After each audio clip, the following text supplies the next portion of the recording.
अस्सलाम वालेकुम वरहमतुल्लाहि वबरकातुहू।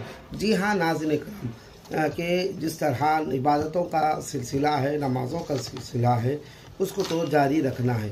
अब जैसा कि बेरा रवि का शिकार हो रहे और आज़ेदान अंदाज में नौजवान हमारे मुसलमान बहना भाई वगैरह जिस तरह से अपनी दुनियावी ज़िंदगी को बर्बाद कर रहे हैं, कि अगर हम नमाज की तरफ आएंगे, इबादत की तरफ आएंगे, अगर हम सुन्नत प्यार नबी सल्लल्लाहु अलैहि वसल्लम प्यार नबी सल्लल्लाहु अलैहि वसल्लम सुन्नतों की तरफ आएंगे, तो यकीनन मुमकिन है कि हमारी जो बुराई है वो बुराई महसूस होगी, हमारी जो ख़राबी है वो ख़राबी महसूस होगी।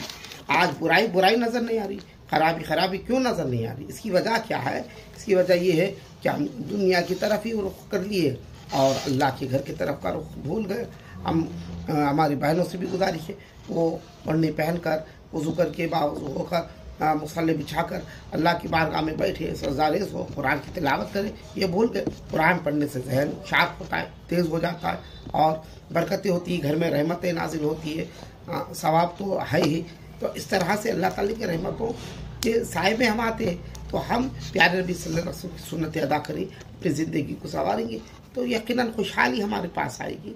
मसाइब हो गए तो ईमान वालों के लिए मसाइब है और राहतें भी है। अल्लाह ताला दोनों जहाँ में हमें सुरखुरी अता फरमाता है, हमें अता फरमा रहा है।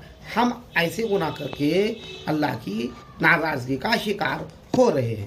हालात जो कुछ हो रहे हैं, जो कुछ बन रहे हैं, जो कुछ बनेंगे, इसके एक तरफ से एक बात पर गौर करें कि हमारे आमाल क्या है। कम से कम हम अपने आमाल के तरफ मुतवज्जो होते हुए अपनी ज़िंदगी को संवारने की कोशिश करें। हमारे पास इतना भी वक्त नहीं है कि हम अपनी ज़िंदगी को संवारें, गौर करें, तफक्कुर करें, तफक्कीर हो नहीं। तो लिहाजा जैसे कि नमाज का जिक्र, इन्ना सलात तन्हा अनिल फ़हशाई वल मुनकर, बेशक नमाज बेहयाई और गलत गुफ्तगू से हमें बचाती है। आप सोचो, क्या हम बेहयाई से बचना चाह रहे तो नमाज की तरफ आ जाए, गलत कलाम से बचना चाह रहे नमाज की तरफ आ जाए, ये तुम्हें बचाती है। फिर एक जैसा कि शब मेराज नबी सल्लल्लाहु अलैहि वसल्लम के हवाले से एक वीडियो मुख्तसर बयान किया था कि यहीं पर एक बात, इन्ना सलात कानत अलल मुमिनीन किताबन मौक़ूता, नमाज उसके वक्त मुक़र्ररा पर कायम है। और दूसरी बात शब मेराज के हवाले से कि मुसलमानों को भी अल्लाह ने प्यारे नबी सल्लल्लाहु अलैहि वसल्लम के सदक़े में नमाज अता फरमाई। नमाज हमारे लिए मेराज है। अस्सलातु मिअराजुल मोमिनीन, प्यारे नबी सल्लल्लाहु अलैहि वसल्लम ने फरमाया अस्सलातु मिअराजुल मोमिनीन। हाँ, तो इस तरह के हदीस मुबारका ज़हन रखिए और अमल भी करना चाहिए हमें कि अस्सलातु मिअराजुल मोमिनीन, नमाज मोमिन की मेराज। अब गौर करें किस तरह हम नमाज को पढ़ रहे हैं, नमाज अदा करें। हमारे लिए भी मेराज हुई सरकार सल्लल्लाहु अलैहि वसल्लम के सदक़े तुफ़ैल में। आप सल्लल्लाहु अलैहि वसल्लम वो तरीक़े ले जो फ़रिश्तों का तरीक़ा है, क़याम, रुकू, सजदा, क़ौमा वगैरह, तो ये तमाम नमाज की जो शक्ल फ़रिश्तों की इबादत की शक्ल हमें अता फरमाई गई। फिर फरमाया गया अस्सलातु मिअराजुल मोमिन। और फिर हमें ये इस बात पर भी गौर करना है कि हम दावा करते हैं नबी की मोहब्बत का, नारे लगाते हैं, तो क्या हम नमाज के पाबंद हैं से? क्या फरमाते प्यारे नबी सल्लल्लाहु अलैहि वसल्लम, क़ुर्रतु आइन सलाह, कि नमाज मेरी आँखों की ठंडक है।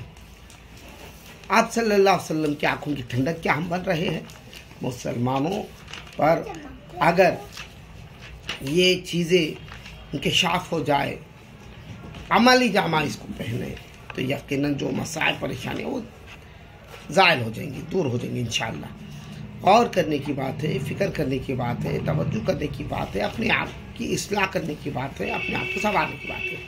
पहला पैगाम यही है कि हम नमाज की पाबंदी करें, नमाज को उसके वक्त पर अदा करते रहें। इंशाअल्लाह ताला दीगर परेशानियाँ दूर होते रहेंगी। हम नमाज के आदी होंगे तो रब के करीब होंगे, प्यारे नबी सल्लल्लाहु अलैहि वसल्लम सुन्नतों के आदी बनते रहेंगे तो दुनिया की गुनाहों से भी बचते रहेंगे। इस पर बहुत सारी वाक़यात बातें इंशाअल्लाह फिर मौके पर करूँगा। अल्लाह ताला हम सबको नमाज पढ़ने की तौफ़ीक़ अता फरमाए, सजदों से मोहब्बत करने की तौफ़ीक़ अता फरमाए। व आखिर दावाना अनिल हम्दुलिल्लाहि रब्बिल आलमीन।